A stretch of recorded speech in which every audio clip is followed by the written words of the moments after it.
Okay, this is the tactical knife.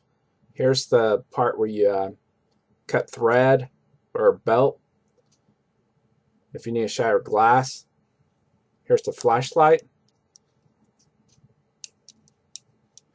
And there's a little white piece of paper that it's in between the flashlight. So you have to unscrew the flashlight and remove it. It's between the flashlight and the battery. And it comes with a whistle that removes and goes right here.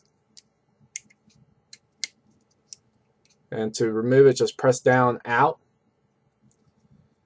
And it has a little place where you could attach to a belt or backpack, hiking. And it has right here for a quick release with your thumb. I'm going to do it. It has a spot for can openers. I'm going to show you how it cuts. So, and that cut easily. Sharp. I mean, it goes through quick and easy. And that's the tactical knife.